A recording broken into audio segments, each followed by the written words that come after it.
in all that's left of an Israeli police station that was overrun by Hamas gunmen. There was a 20-hour gun battle here, and all morning we have seen as bodies have been pulled out of the rubble. Meanwhile, as the fighting continues here in Israel, fears are spreading that it could spread across the region.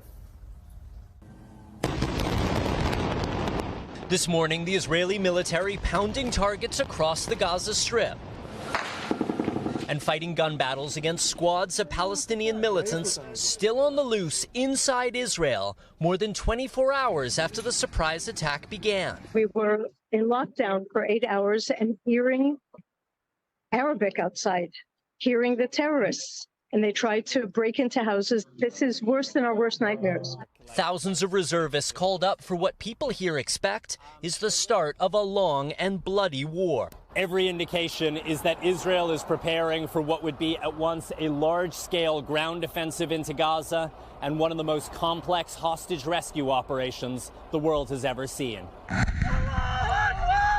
After blasting their way through the Gaza border fence, fighters from Hamas and Islamic Jihad swept into Israeli towns, kidnapping whole families and marching them barefoot through their own neighborhoods. This woman screaming for help as she's dragged away into Gaza. Her boyfriend, hands behind his back, helpless to save her. Her family identifying her as Noah Argamani, a 25-year-old student who'd been at a dance party. This video later showing her inside Gaza, apparently uninjured. Unlike this woman, bloodied, zip-tied, and terrified, struggling as she's forced into the back of a captured Israeli military jeep. The exact number of Israeli hostages still unknown. But overnight, Israel's military beginning to release names of more than 25 soldiers killed. President Biden voicing his support and warning Israel's enemies not to escalate.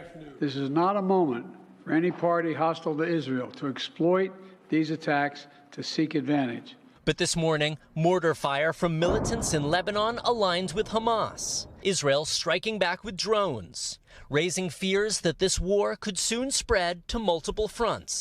Meanwhile, more waves of relentless rocket fire from Gaza. While inside the Strip, hospitals overflowing with the dead and wounded, Israel's military ordering Palestinian civilians to evacuate specific areas. But in densely populated Gaza, home to 2 million people, there's nowhere for families to run. And if Israeli forces enter on the ground, the already massive loss of life may be only the beginning. And as well as that rocket fire from Lebanon, the Egyptian Foreign Ministry is confirming this morning 2 Israeli tourists were murdered today in the Egyptian city of Alexandria, a sign that the violence which started here in the Holy Land may not be staying here. Willie? My goodness, horrifying images there. Raf Sanchez in southern Israel, you and your crew, please stay safe there. We so appreciate your reporting. Hey, thanks for watching. Don't miss the Today Show every weekday at 11 a.m. Eastern, 8 Pacific on our streaming channel, Today All Day. To watch, head to today.com/allday or click the link right here.